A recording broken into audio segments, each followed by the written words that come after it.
हरे भरे धान के खेतों से घिरा छोटा गांव छिंगलियू अब सूखे से पीला पड़ चुका है। गांव वाले कुएं के पास इकट्ठा होकर पानी कम होने की चिंता कर रहे हैं। गांव के बुजुर्ग बताते हैं कि ऐसा भयंकर सूखा उनके पुरखों के समय के बाद पहली बार आया है। एक किसान सुबह देखता है कि उसके दरवाजे पर अजीब चिन्ह खुदे हुए हैं। उसी रात बांस के जंगल से बांसुरी की रहस्यमयी धुन सुनाई देती है, पर कोई दिखाई नहीं देता। धीरे धीरे मवेशी भी रहस्यमय तरीके से गायब होने लगते हैं। गांव वाले फुसफुसाते हैं कि शायद पहाड़ का आत्मा नाराज है, लेकिन एक युवा नायक नायिका इन बातों को अंधविश्वास मानता है और कहता है कि यह इंसानों की करतूत होगी।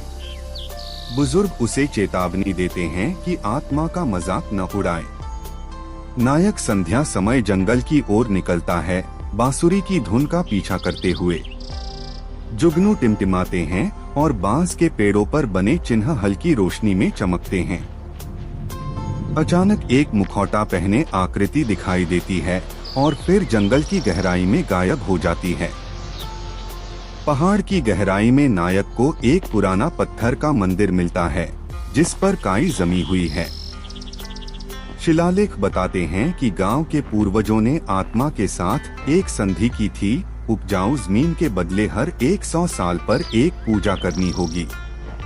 अब सूखा इस बात का संकेत है कि संधि टूट चुकी है। नायक को सच्चाई पता चलती है, इस पीढ़ी ने वह पूजा करना भूल गया। बांसुरी बजाने वाला असल में आत्मा का दूत है जो उन्हें याद दिलाने आया है। अब नायक के सामने विकल्प है, क्या वह फिर से पूजा कर संधि बहाल करेगा या इसे तोड़कर गांव को विनाश की ओर छोड़ देगा। अगर संधि बहाल होती है, बारिश होती है, खेत फिर से हरे हो जाते हैं, पर गांव वालों को आत्मा की निगरानी में जीना होगा। अगर संधि टूटती है, सूखा और भयानक हो जाता है, जमीन फटने लगती है